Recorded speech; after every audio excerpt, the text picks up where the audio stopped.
네, 여러분 안녕하세요. 조희준입니다. 네, 오늘은 조만간에 미국 증시가 붕괴될 가능성이 있다라고 판단이 되어서 관련된 내용을 정리해서 말씀을 드리겠습니다. 제가 지금 가장 집중해서 보고 있는 거는 미 연준의 금리 인하 시그널이고, 그로 인한 미국 장기채 금리가 떨어져서 금리 인하 트렌드가 명확하게 나오는 순간이 시장 붕괴가 될 수 있는 전환점이 될 것이다, 그렇게 생각을 하는데요. 그 이유가 뭐냐면 미국 S&P 500이 올해는 28% 정도 지금 성장을 하고 있더라고요. 1월 1일부터 지금까지 그 이상의 수익률이 나오는 뭔가가 나와야지만 이 성장세에서 포트폴리오 피벗을 할 수 있다라고 생각을 하는데, 저는 그게 미국 장기채라고 생각을 합니다. 자, 근거를 말씀드릴게요. 미국이 금리 인하를 하면 장기채 금리도 같이 인하가 되기 시작하죠. 미국의 장기채 금리가 인하가 되면은 1% 인하할 때마다 기존에 발행됐던 장기채의 가격이 20%씩 상승을 합니다. 대략적으로. 물론 특별한 변수가 발생되면은 오히려 하락하기도 하지만,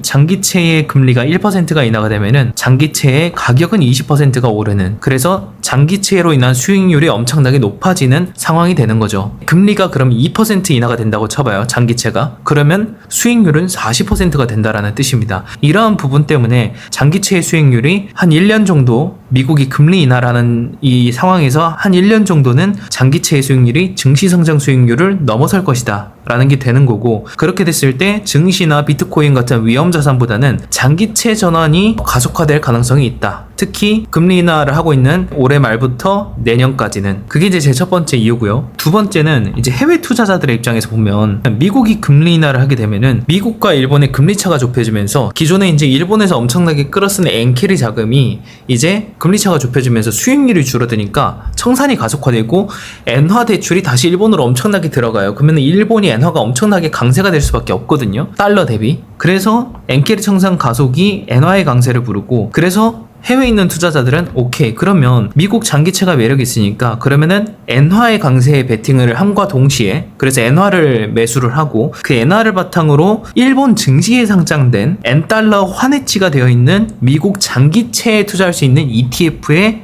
투자를 하게 되면은 엔화의 환율 강세에도 먹을 수 있으면서 동시에 미국의 장기채 가격의 상승에 따른 큰 수익까지 같이 볼 수 있는 포트폴리오를 가져갈 수 있다는 거죠. 그래서 증시의 성장 수익률보다 더 매력적인 순간이 한 1년 정도 나올 것이다, 미국이 금리 인하를 하는 트렌드에서. 그래서 저는 미국 증시가 붕괴될 가능성이 조금 높다라고 보고 있습니다. 자, 그럼 2024년도와 2025년도 시나리오는 어떻게 될 것인가? 자, 보시면 2022년도 2월 28일 이때 미국이 0.25%의 금리를 가졌었고, 이때 보면은 장기채의 금리는 2.25%인데 미국의 기준금리는 0.25%예요. 정확하게 장기채 금리가 기준금리 대비 2% 정도 높죠. 자, 그리고 2022년도 3월 16일 날 미국이 0.25% 금리 인하를 하니까 어떻게 돼요? 장기채 금리도 0.25% 올라갑니다. 2.25에서 2.57%로 정확하게 2% 정도 차이가 나죠, 기준금리랑. 자, 그리고 나서 5월 4일 날 미국이 0.5%를 인상을 합니다, 기준금리를. 그러니까 장기채 금리가 갑자기 3.21%로 껑충 뛰게 됩니다.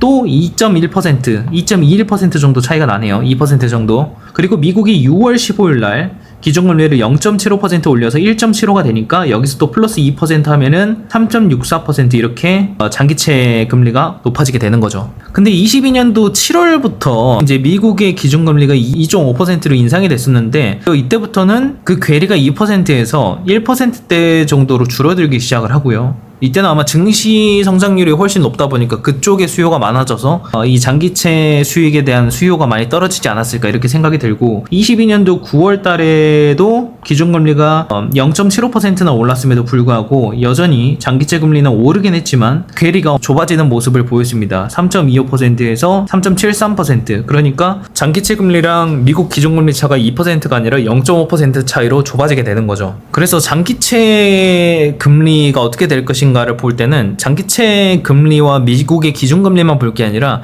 증시 성장률은 어떻게 되고 있으며 이런 다양한 부분의 지표들을 살펴봐야지만이 됩니다. 그래서 그런 것들이 변수로 작용할 수가 있겠죠. 자, 그리고 11월 2일 날 미국이 또 금리 인상을 0.75% 하면서 4%가 됐는데 장기채 금리는 조금 올랐지만 4.41%로 괴리가 한 0.41% 정도 차이가 났고요. 그리고 22년도 12월 14일 날 기준금리를 0.5% 또 올렸는데 이때는 오히려 장기채 금리가 떨어지기 시작을 했죠. 그러면서 미국이 계속 기준금리를 올려감에도 불구하고 장기채 금리는 이 3%대 후반에서 계속 횡보하는 모습들이 나타났었고, 계속 이렇게 횡보하고 있죠. 3.79%, 2023년도 7월 26일 날 4.12%, 2024년도 7월 30일 날 보니까 미국 기준금리는 5.5%인데 장기채 금리는 4.5%. 오히려 역전이 됐죠. 기준금리가 더 높고 장기채 금리는 더 낮은. 그리고 아마 이 당시에는 또 단기채가 트레저리 빌이 엄청나게 발행이 되면서 5%대로, 그래서 단기채의 수요가 엄청나게 높아지면서 장기채의 수요가 떨어질 수밖에 없었던 그런 장단기 금리차가 역전이 되면서 그런 현상이 나타났고요. 2024년도 7월 30일 날 미국 장기채 금리를 보면 4.5%였는데 미국이 2024년도 9월 18일 날 금리를 0.5% 인하하기 시작한 순간에는 장기채 금리가 인하한 만큼 0.5% 떨어지는 모습을 보여줬고요. 결국 미국은 기준금리를 인하하는 트렌드를 유지할 수밖에 없다라고 저는 생각을 합니다. 왜냐하면 지금처럼 고금리로 유지가 되면은 실업률이 계속 올라가더라고요. 실업률도 올라가고 파산 건수도 계속 올라가고 있더라고요. 그리고 대출의 부실이나 연체 건수, 그리고 대손상각비가 계속 올라가면서 리스크를 가중하기 때문에 이런 고금리를 계속 지속하기에는 쉽지 않을 것이다. 그래서 인하 트렌드를 유지하지 않을까 이렇게 보고 있고요. 그렇게 금리 인하를 하게 되면은 지금 이렇게 높게 유지가 되고 있는 장기채 금리가 앞으로 미국이 금리 인상하면서 장기채 금리도 빠르게 커플링 되면서 올라왔듯이 하락 초입부에는 똑같이 빠르게 비슷한 비율로 조정이 나오지 않을까. 장기채 금리의 하락이 그렇게 됐을 때는 기존 장기채의 매력도가 커진다. 그래서 제가 이거를 보면서 느꼈던 게, 지금 만약에 미국이 금리 인하를 한 차례 더 하게 되면은 그 트렌드가 명확하게 찍히면서 장기채의 금리 하락도 같이 일어나지 않을까 이렇게 보여진다라는 게 제 생각인 거죠. 이게 일본에 상장된 엔화로 투자할 수 있는 미국 20년물 장기채에 투자할 수 있는 그 ETF입니다. 엔달러 환율이 해지가 되어 있는 이거랑, 그리고 미국 장기채 금리를 비교를 해보면 장기채 금리가 이렇게 미국 연준이 금리 인상을 할 때 이렇게 올라가니까 장기채 금리가, 이 ETF의 수익률은 계속 떨어져요. 장기채 금리가 횡보하니까 이 수익률도 이렇게 횡보하는 모습이 나타났죠. 이게 역상으로 뒤집어 보면은 똑같은 거의 비슷한 움직임이 나오는 거예요. 좀 더 정확하게 보자면 위에가 지금 이제 그 일본에 상장된 그 미국 장기채 20년물 장기채에 투자하는 그 ETF고 엔달러 환해지가 되어 있는, 그래서 환율 변동에 영향을 받지 않는 거죠. 채권 가격만 영향을 받는 겁니다. 이때 이제 11월 1일 날 이 ETF의 가격이 2,302엔이었고 22년도 10월 1일에 가격이 1,410엔이었습니다. 그리고 21년도 11월 1일에 장기채, 미국 장기채 금리가 2%였고 2022년도 10월 3일에 미국 장기채 금리가 4%였습니다. 이거를 여기 아래에다가 이렇게 정리를 해보면 21년도 11월 1일에 장기채 ETF 가격은 2,302엔이었는데 미국 20년물 금리는 2%였어요. 근데 2022년도 10월 1일에 가격이 1,410원으로 39%나 빠져요. 근데 그 이유가 뭐였을까 보면 장기채 금리가 2%에서 4%로 올랐어요. 그렇다라는 거는 미국이 20년물 금리가, 미국 기준금리가 인상이 되면서 2%가 올랐는데 20년물의 그 금리가 2% 오르니까 장기채 가격은 40%가 하락이 됐네. 그러면 미국 장기채 금리가 1% 오르면은 그 채권의 가격은 20% 빠진다, 손실이 난다. 그리고 반대로 미국 장기채 금리가 1% 하락하면 그 장기채 가격은 20% 상승한다. 이런 공식을 세울 수가 있겠죠. 가정을 우리가 해볼 수가 있겠죠. 자, 그러면 만약에 지금 이제 금리의 정점, 미국이 지금 금리의 정점에서 금리 인하를 조금씩 해나가면서 그 횡보를 하고 있어요. 동기홀도 하면서 지금 횡보를 하고 있는데, 만약에 이제 금리 인하가 한 차례 더 이루어지고, 미국은 지금 이제 금리 인하를 본격적으로 이 추이를 계속 유지할 것 같다라는 생각이 들면 자연스럽게 장기채 금리도 커플링해서 떨어질 가능성이 높잖아요. 그렇게 되면은 장기채 금리가 1% 빠지면 장기채 채권의 가격은 20%가 오르기 때문에 20%의 수익이 난다라고 볼 수 있는 거잖아요. 자, 그러면은 S&P 500이 2024년도에 1월 1일부터 찍어보니까 한 28% 상승을 했더라고요. 그러면 앞으로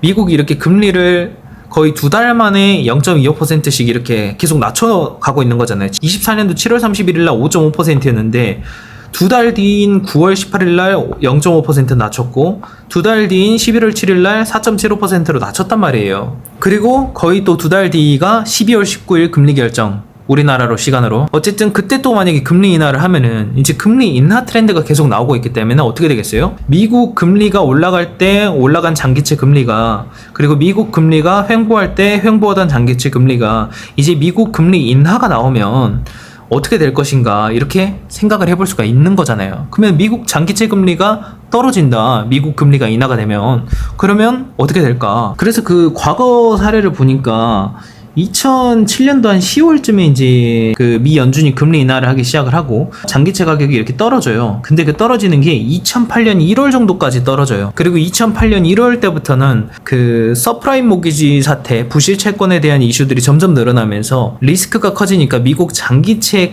금리가 다시 올라가려는 모습들이 이때부터 유지가 돼요.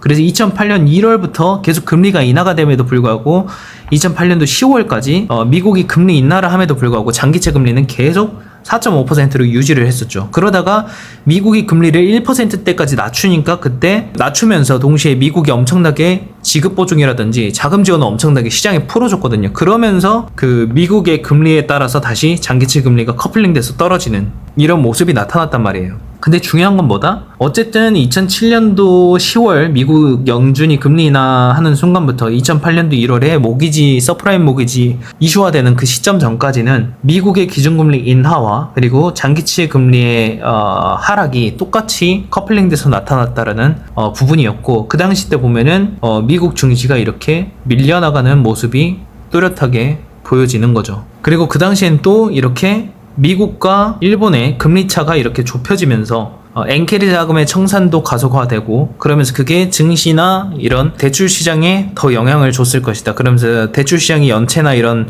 부실건들이 늘어나면서 미국 시장에 대한 장기채 수요가 감소하고, 그래서 그때 장기채 금리를 높은 상태에서 계속 유지를 하려는 그런 모습들이 나타나지 않았을까, 이런 생각이 드는 거죠. 그래서 앞으로 계속 우리가 경제 지표나 그 부실건들이나 리스크 건들을 여러 번 살펴보면서 접근을 하긴 해야 되겠지만, 어쨌든 당장 눈앞에 있는 거는 12월 19일에 다가오는 미국 금리 결정일과 그리고 일본의 금리 결정일, 일본도 지금 금리 인상을 한다, 뭐 이런 이야기들이 막 나오고 있으니까, 그러면 미일 금리 차가 더 빠르게 좁혀지면서 엔화는 더 강세가 될 가능성이 있고, 그리고 미국이 금리 인하를 하면서 이 금리 인하 트렌드가 뾰족하게 나오면서 사람들이 장기채에 대한 수요가 높아지는 상황이 되면은 장기채 금리도 떨어지면서 기존의 장기채를 투자한 사람들은 수익을 또 많이 볼 수 있는 거죠. 그 수익률이 높아지면 자연스럽게 장기채 가격 상승에 따른 수익률이 증시 성장률에서 기대할 수 있는 수익률보다 높다라고 판단이 되면은 이쪽으로 전환이 많이 될 수 있는 거고, 그러면서 자연스럽게 증시의 붕괴를 유도할 수도 있다, 이렇게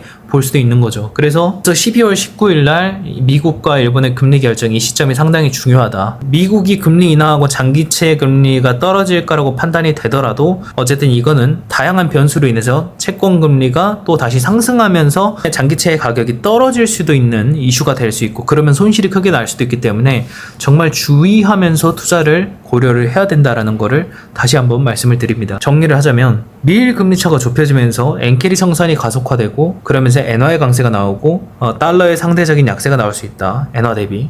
미국 시장에 들어와 있는 많은 자금들이 일본으로 다시 돌아가게 되고, 그러한 과정 속에서 유동성이 줄어들고 그 수면 밑에 있던 리스크들이 더 수면 위로 떠오를 가능성이 있다. 연체율이 증가하고 부실률 뭐 이런 것들이 더 증가할 가능성이 있겠죠. 지금도 미국의 뭐 상업용 부동산이나 그 신용카드 대출론이나 아니면은 소비자 대출들 보면은 연체율이 엄청나게 빠르게 높아지고 있어요. 그래서 그런 것들이 리스크다라고 볼 수가 있는 거고, 그게 가속화되면은 나중에 미국의 장기채 금리가 떨어지다가 다시 인상이 될 수도 있는 거고, 그래서 그런 것들을 다 고려하셔야 된다라고 말씀을 드리고 싶고요. 그리고 어쨌든 지금 당장 12월에 만약에 미국이 금리 인하를 하면은 이번에는 미국 장기채 금리를 떨어뜨릴 가능성이 저는 높다라고 보고 있고, 지금 특별한 대외적인 이슈가 안 보이기 때문에, 그러면 그러한 상태에서는 장기채 가격 상승에 따른 수익률이 상당히 높아질 수 있기 때문에 증시 상승에 따른 수익률을 단기간에 초과할 수 있는 가능성이 생기고, 그러면 이쪽으로 포트폴리오가 전환될 가능성이 커지기 때문에 이런 것들을 감안해서 볼 필요가 있다라는 거죠. 그래서 미국 증시에 뜻하지 않은 붕괴가 나타날 수도 있기 때문에 이런 것들을 주의해야 된다라고 말씀을 드리고 싶습니다. 그리고 제가 이제 여기에는 이제 설명 안 하고 다음 컨텐츠에 이제 다룰 건데, 유럽 국가들이나 G20 국가들의 모든 경제 지표들을 한 번씩 다 딱 붙여가지고 비교를 해보고 있는데 안 좋아요. 상당히 안 좋고, 특히 이제 유럽 국가들의 상태가 상당히 좋지 않아 보이는 모습이 나타나고 있습니다. 실업률도 늘어나고 있고, 경제 성장률은 거의 하락하거나 횡보하는 모습들이 계속 나타나고 있고, 좀 네거티브한 모습들이 많이 보여졌거든요. 그래서 그런 것들이 또 다른 시장 리스크를 불러올 수 있기 때문에 곳곳에, 전 세계 곳곳에 지금 리스크가 많이 보여지는 그런 상태인 것 같다. 그래서 지금과 같은 상태에서는 안전자산을 좀 더 선호하는 게 맞지 않나, 이런 생각을 해보는 거죠. 자, 그래서 이제 이런 내용들을 저는 이제 사전에 유튜브의 멤버십 회원분들에게 글로써 미리 정리를 해서 공유를 드렸었고, 그래서 멤버십 분들이 그래도 도움이 많이 되었다는 이야기를 하십니다. 뭐 덕분에 좋은 가격에 엔화를 매수했다라거나, 아니면 중요한 정보를 뭐 사전에 리마인딩을 해주셔서 감사합니다, 뭐 이런 내용들을 주시기 때문에 앞으로 나올 지표 또는 나온 지표에 대한 해석을 좀 더 빠르게 받아보고 싶다라는 분이 계시면 멤버십 가입도 한번 고려해 보시면 좋을 것 같고요. 그리고 제가 2024년도 말에 미국에 대한 거의 모든 것이라는 전자책을 준비하고 있습니다. 트럼프가 이제 미국에 가지고 있는 그런 문제를 해결해야 되는데, 미국의 현재 문제에 대한 정의, 그리고 그 문제를 어떻게 해결할 것인지, 그리고 그 해결책이 이제 대선 공약인데 그 공약에 대한 근거는 무엇인지, 이런 것들을 리뷰해보고 거기에 대한 수혜주는 무엇인지까지 정리하는 그런 전자책을 만들고 있으니까요. 관심 있으신 분들은 이 영상 댓글에 있는 링크를 클릭하시면은 사전 예약을 신청해 주시면 될 것 같습니다. 네, 오늘 제가 준비한 컨텐츠는 여기까지고요. 앞으로도 이런 유익한 컨텐츠 계속 받아보고 싶으시면 구독과 좋아요, 알림 설정 부탁드리겠습니다. 감사합니다.